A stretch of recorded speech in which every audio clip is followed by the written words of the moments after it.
And I have never given this to the government, but there is a way of opening the brain up to stimulating these neurons so that we could use, I mean, even 15, 20% of the brain would make us gigantic.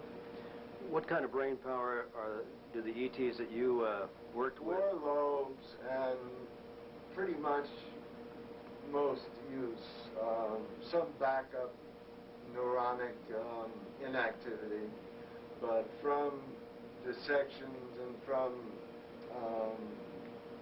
I call them dissections, I don't call them autopsies because they're not autopsies. It's obvious when brain is loaded with blood or fluid that is the same in the body, that the brain has hemorrhaged, thereby causing physical death.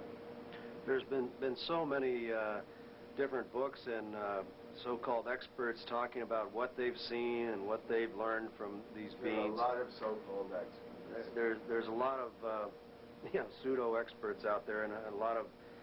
Pseudo means false. A lot of people that are stretching the truth so far is getting pretty thin. If we could just keep it very narrowed on the facts, if we were to run this through a voice stress analyzer, what would come out as pretty accurate information? What could you tell us without endangering yourself or others by seeing this tape? I'm not too much. I've been close to death a number of times. Once when I was thrown from the car when it blew up, when I was doing work for the secret organization in Israel against terrorism, the 7-man black team proposal that I had. Of course, I was also asked to find out what they knew about ETI and extraterrestrial intelligence, and whether they were communicating with them. And I felt a little bit like a double agent, and it wasn't fair because my disciplines are in sciences. What can you share? What you personally, after working at S4, some of the phenomenal things you might have learned from these beings?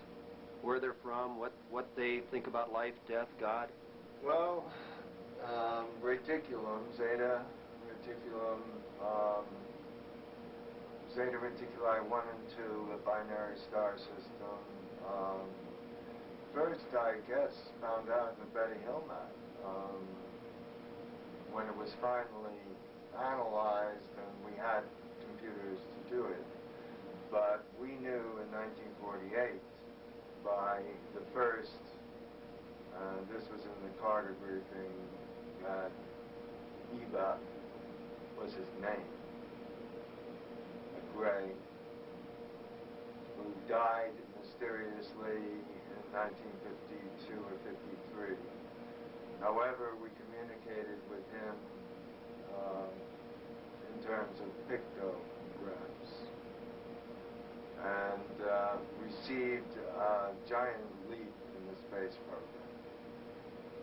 Well, we also, the transistor all of a sudden appeared in 1947, ironically. Yes, I have information that a lot of what Mr. Colonel Corso has said is maybe not what Colonel Corso wrote, but what his co-author gleaned from the materials that he was exposed to, that a great deal went to Bell Laboratories,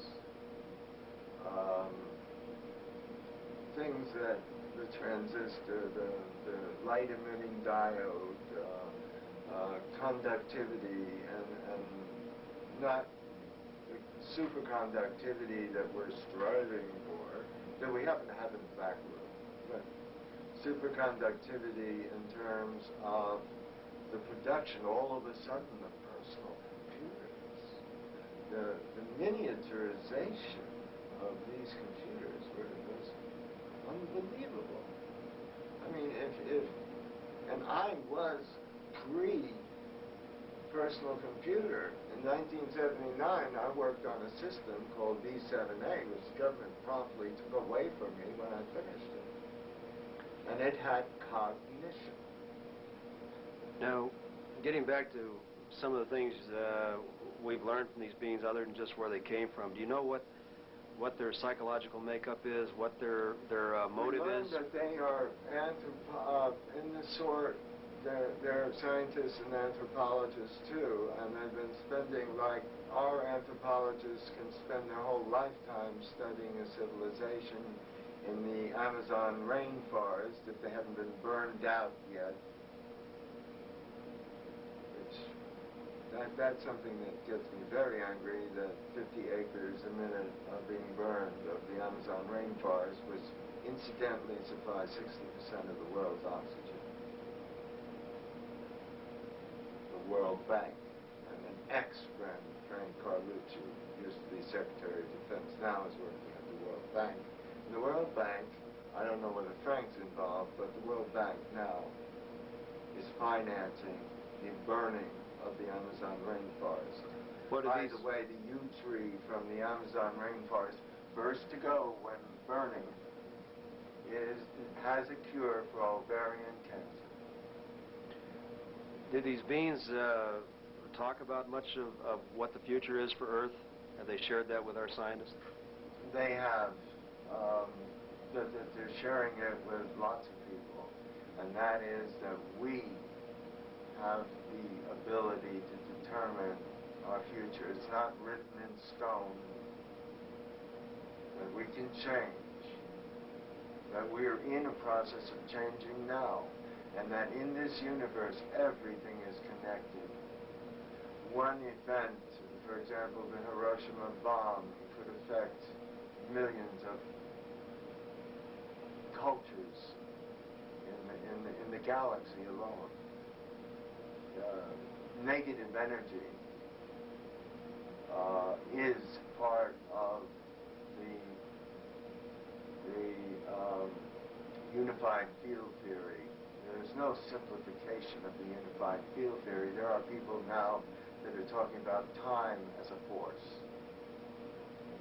Of course, Carl Sagan and other famous scientists have, and I don't know what Stephen Hawking, a physicist, would comment on your book or your research, but of course they said the life is out there, but they could never get here. What did you learn from working at S4 regarding how they're getting here? They obviously got here, and they got here by a process known as warping time and space, which is an oversimplistic, unfortunately, and it's not exactly the Bob Lazar story, and it's not exactly, I mean, this is science of the future.